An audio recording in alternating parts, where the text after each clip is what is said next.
बिस्मिल्लाहिर्रहमानिर्रहीम, अस्सलाम वालेकुम। मैं हूं करामत मुगल और मेरे साथ हैं ईसा नकवी।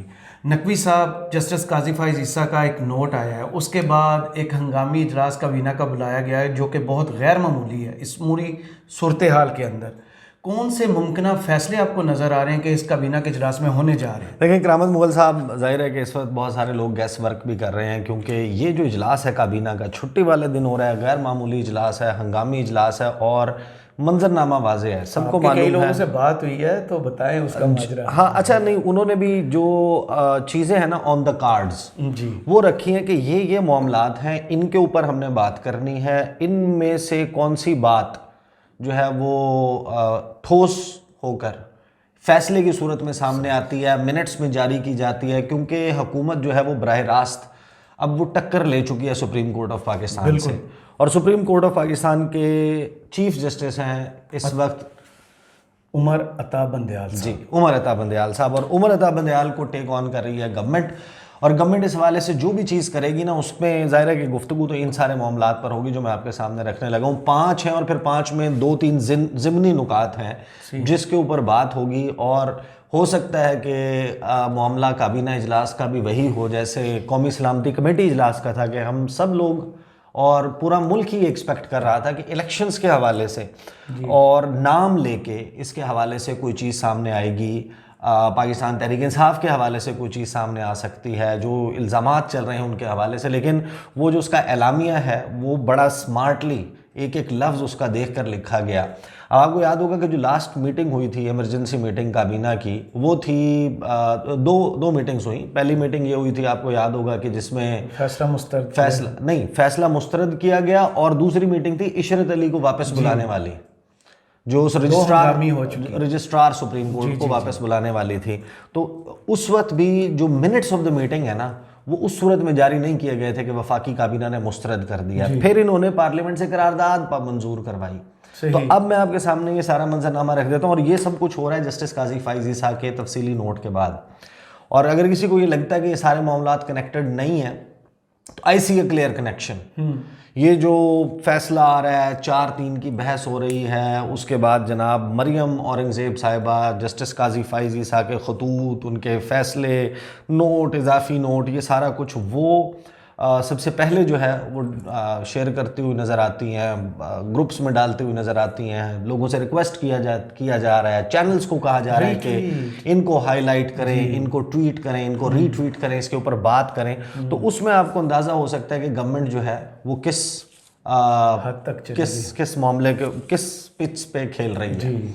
और इस वक्त जो जस्टिस काजी फ़ाइज़ ईसा का नोट आया उसमें उन्होंने इशरत अली वाले मामले पे फिर कि मैंने ख़त लिखा था 29 मार्च के फ़ैसले के बाद, आपने जो मार्च के एंड में लास्ट वीक में फ़ैसला आया था हाफिज़ कुरान को इजाफी नंबरों को देने के मामले पर वाला मामला जी, उस पर मैंने कहा था 184(3) के तहत तमाम मुकदमात की समाअत रोक दी जाए। वो जुडिशल ऑर्डर था, वो सुप्रीम कोर्ट का फ़ैसला था, उसके हवाले से आपने सर्कुलर जारी किया, आप नहीं कर सकते थे, सर्कुलर के ज़रिए उसको ख़त्म नहीं किया जा सकता था। उसके बाद आपको याद होगा कि काजी फ़ाइज़ ईसा ने इशरत अली को हटाने का कह दिया कि आप रिलिंक्विश कर दें, चार्ज छोड़ दें, और कैबिनेट डिवीज़न को और उनको कह दिया था कि इनको वापस बुला लें, इनकी खिदमत वापस ले ली जाएं और इनके ख़िलाफ़ तादीबी कार्रवाई का आगाज़ किया जाए।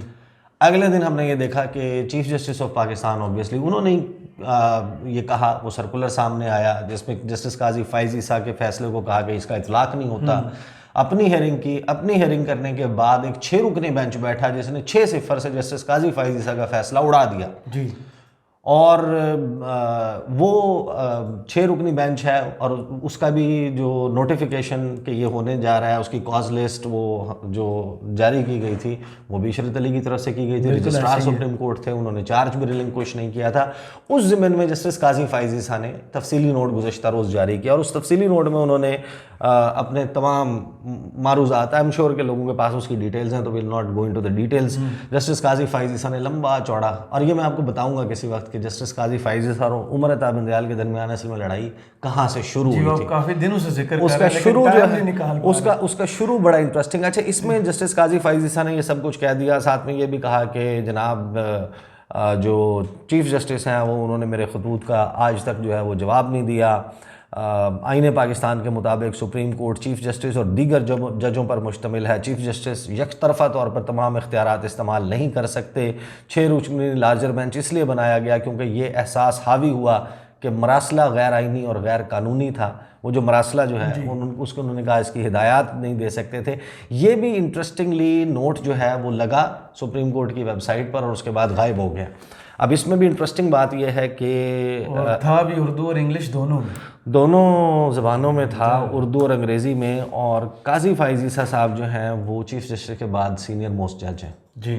तो जो सुप्रीम कोर्ट की वेबसाइट से हटाने का कोई अगर फैसला कर सकता है तो वो जस्टिस काजी फ़ाइज़ ईसा से सीनियर होना ज़रूरी है जी। वो एक ही है ना, वो एक ही है जी। उनके जो है वो, अब जाहिर है कि ये अनाउंस तो नहीं किया गया कि उनके कहने पर हटाया गया, कानून में जिनके पास सबसे ज़्यादा इख्तियारात है। यस, लेकिन हटा दिया गया। अब जो वफाकी काबीना बैठने जा रही है इस पर मेरी 2 लोगों से बात हुई और मैं उनको जोड़ देता हूँ, आपको बता देता हूँ। देखिए, एक तो उन्होंने कहा कि ये भी जहन में रखें कि मीटिंग हुई है कौमी सलामती कमेटी की, सही, नेशनल सिक्योरिटी कमेटी की मीटिंग के बाद वफाकी काबीना ये भी कर सकती है कि जब आपके पास खबर आए, अगरचे हमने तो बहुत सारी बातें डिस्कस करनी है, लेकिन आपके पास खबर ये आए कि कौमी सलामती कमेटी की मीटिंग हुई थी, कौमी सलामती कमेटी की मीटिंग में ये फैसले हुए थे, उनके ऊपर वफाकी काबीना को एतमाद में लिया और कहा कि हमने इनके ऊपर इस तरीके से अमल दरामद करना। बिल्कुल, ये है बिल्कुल होम्योपैथिक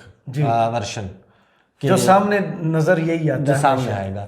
लेकिन मरीम नवाज साहिबा, नवाज शरीफ ये इस ख्वाहिश का इजहार कर चुके हैं रेफरेंसेस वगैरह का। उस ज़मन में क्या क्या हो सकता है? एक चीज़ ये है कि जनाब एक कानून साजी जो है, आपको पता है कि ये वाली कानून साजी भी सुप्रीम कोर्ट के जो नए कवायद ज़वाबित 184(3) के मुकदमात, कैसे बेंच बनेगा, रिव्यू का इख्तियार, उसी के ज़रिए नवाज शरीफ का रिव्यू है, अपील का इख्तियार है, अपील का जो है ना वो फैसले के खिलाफ अपील का इख्तियार, ये सारा कुछ तो आया था जी। वो सदर ने उसके ऊपर रंग में भंग डाल दिया। अब कानून साजी के हवाले से हो सकती है, नंबर 1 तौहीन अदालत। तौहीन अदालत तो ये कर रहे हैं ना जी, टका के कर रहे हैं। मुस्लिम लीग नून की पूरी लीडरशिप कर रही है, रोज़ाना की बुनियाद पे, जिस तरह डॉक्टर कहते हैं ना सुबह दोपहर शाम, वो सुबह दोपहर शाम सरगोदा जलसे के बाद से अब तक नाम लेके, तस्वीरें लगा के और पहली मर्तबा इतनी पेशेंस, बराह रास्त हमले, सब कुछ किया जा रहा है। इज्तमाई तौहीन की जा रही है कि चलो जनाब सारे मिल के करते हैं, इनको कहना क्या कहोगे फारिग करना आओ करो सबको फारिग। ये बिल्कुल बेसिकली डिफाइंस है ना सुप्रीम कोर्ट ऑफ पाकिस्तान की। तो अब तौहीन अदालत के हवाले से कोई कानून जो है वो मुमकिन तौर के ऊपर इंट्रोड्यूस हो सकता है वफाकी काबीना में। दूसरा जो है वो सुप्रीम जुडिशल काउंसिल जी, उसके हवाले से भी कोई कानून साजी की तरफ बढ़ने के हवाले से बात इनिशिएट हो सकती है, क्योंकि अगर ये रेफरेंस जाता है, जो रेफरेंस बनाने की तैयारी हो रही है, वो भी इन्हीं नुकात में शामिल है। तो सुप्रीम जुडिशल काउंसिल में अगर रेफरेंस चला गया चीफ जस्टिस ऑफ पाकिस्तान के खिलाफ, तो क्या चीफ जस्टिस ऑफ पाकिस्तान, क्योंकि वो तो खुद सुप्रीम जुडिशल काउंसिल का हिस्सा है, अच्छा नहीं वो उसके हवाले से तो फैसला मौजूद है, लेकिन क्या वो अपनी दीगर जिम्मेदारियां सरअंजाम दे सकते हैं या नहीं? एज चीफ जस्टिस वो ऑपरेट कर सकते हैं कि नहीं? उनको माजूल किया जाना, रिपोज कर दिया जाना, इस हवाले से जो है से रोक के फेस करें, क्लियर होने के बाद फिर रिज्यूम करें, ये इस हवाले से कोई के सुप्रीम जुडिशल, अच्छा फिर वो जो बाकी जजेस हैं, ये मुमकिनात में से है, बाकी जजेस हैं उनके खिलाफ रेफरेंस आता है और चीफ जस्टिस के खिलाफ भी रेफरेंस आता है। अब देखें 3 जजेस जिनकी ये बात कर रहे हैं, justice Munib Akhtar, justice Ijazul Ahsan, justice Mazahar Ali Akbar Naqvi, इनके और चीफ जस्टिस के खिलाफ आ जाता है रेफरेंस। चीफ जस्टिस तो अपने खिलाफ रेफरेंस नहीं सुन सकते, लेकिन इन 3 के खिलाफ जो रेफरेंस है, सुप्रीम जुडिशल काउंसिल में चीफ जस्टिस ऑफ पाकिस्तान मौजूद हैं, क्या वो इन 3 जजेस के खिलाफ रेफरेंस सुन सकते हैं, उस पर फैसला सुना सकते हैं? इस सारे मामले के ऊपर जो है कोई पेशरफ्त हो सकती है। ये एक साहब है हमारे काबीना के हिस्सा ही हैं, उनका जो है वो दावा है।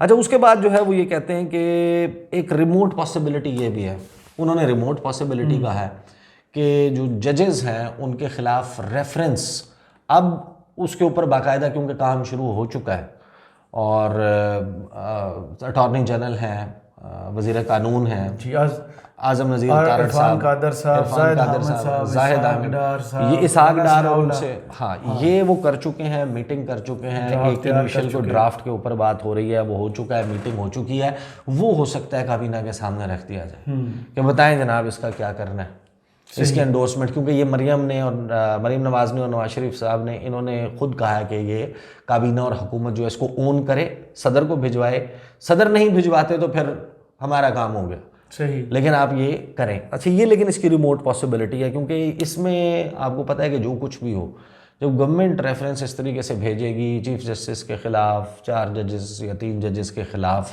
तो इनको ये भी है ना कि वकला बार्स जो है वो इकट्ठी ना हो जाए, बैकलैश ना आ जाए, गेम उल्टी ना हो जाए। एसोसिएशन तो मुजम्मल कर चुकी। हाँ लेकिन फिर उन्होंने नीचे कार्रवाई डाली ना, उन्होंने उसकी एग्जीक्यूटिव कमेटी जो 17 मेंबर्स की है उसमें से 10 अरकान से करवा के अपने सदर और अपने सेक्रेटरी के बयान की मजम्मत करवा दी, बिल्कुल, जो सुप्रीम कोर्ट के चीफ जस्टिस के हो साथ चुकी है। गेम इस वक्त पूरी फुल टाइम पॉलिटिक्स चल रही है।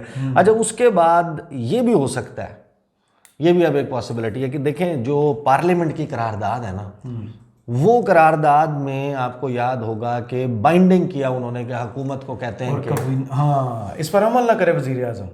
हाँ तो अब पहले जो मिनट्स फैसला इस पर अमल ना पहले मिनट्स जारी नहीं किए थे जी, पार्लियामेंट से करारदाद पास करवाई, करारदाद जो है उसको लाके वफाकी काबीना में कि अब तो ये करारदाद आ गई है तो अब हमने इसको इस पर अमल दरामद करना है। सही, और अब करारदाद क्या कहती है, करारदाद ये कहती है कि फैसला जो है वो अक़लियती है जी, सुप्रीम कोर्ट ऑफ पाकिस्तान का, और मुदाखलत, अच्छा आइन और कानून को साइड पर मुदाखलत फिलहाल भी तो है। ये हाँ मुदाखलत भी है, और हम 4-3 के फैसले को फौरी तौर पे नाफिजुल अमल करार देते हैं। सही, ये है वो अगली कहानी जी, यहाँ पर जनाब ये बात भी आज वफाकी काबीना में जो है वो हो सकती है कि हम सुप्रीम कोर्ट का, हम तो तौहीन कर ही नहीं रहे, हम सुप्रीम कोर्ट का फैसला मानते हैं, ये ऐलान, लेकिन अपनी पसंद, लेकिन कौन सा फैसला मानते हैं, 4-3 का फैसला मानते हैं, ये तो फैसला है ही नहीं, ये एग्जिस्ट ही नहीं करता, यानी कि जस्टिस अतर मिनल्ला का नोट वो रखा जाएगा, बाकी जजेस के नोट्स रखे जाएंगे, उस पर मिनट्स बनाए जाएंगे, ये कहा जाएगा कि सुप्रीम कोर्ट ऑफ पाकिस्तान का वो बेंच एग्जिस्ट ही नहीं करता था क्योंकि वो 4-3 का फैसला आ गया था,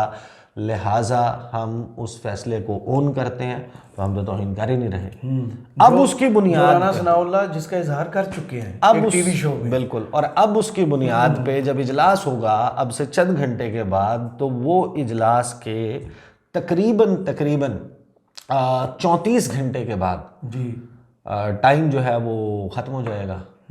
34 घंटे के बाद जो है वो 10 तारीख के बाद 11 तारीख लग रही होगी जी, वो है डेडलाइन जो सुप्रीम कोर्ट ऑफ पाकिस्तान ने 3 रुकनी बेंच ने रखी है इलेक्शन कमीशन को फंड्स फराहम करने की। फिर 12 बजे कोर्ट खुलेगी। 12 बजे तो नहीं खैर खुलेगी, वो इसका मतलब यह है कि वो शायद मंगल को आए, इलेक्शन कमीशन कहे कि हमें नहीं, लेकिन उसको अवॉइड करने के लिए काबीना से अब पार्लियामेंट की करारदाद को बुनियाद बनाते हुए ये अप्रूवल ले लिया जाए और इसके ऊपर फैसला कर लिया जाए गवर्नमेंट की तरफ से कि क्योंकि हमें पार्लियामेंट ने ये डायरेक्शन दी है, इसको बाइंडिंग बनाया है, लिहाजा हम 4-3 के फैसले को तस्लीम करते हैं और फंड्स जारी नहीं किए जाएंगे। अब अगर किसी ने उसकी इंप्लीमेंटेशन के लिए तौहीन लगानी है तो सुप्रीम कोर्ट ऑफ पाकिस्तान करें, वो फिर जाएंगे इज्तिमाई, वो कहते हैं हम तो सबने की हुई है, आपने हमें सिस्टम से बाहर करना, लड़ाई डाल रहे हैं। बेसिकली सारे मामले को इलेक्शंस को उलझा के प्रोलॉन्ग करना, ये सारी सूरत है। इलेक्शन से बचना जी, फंड्स ना जारी करने के मामले को जो है वो ओन कर ले काबीना। और एक सबसे जो रिमोट पॉसिबिलिटी है, सबसे कम इम्कान है जिस बात का कि साथ में ज़िम्नी में कहीं एक ये शोशा जो है वो भी डाल दिया जाए, वो जिसे कहते हैं कि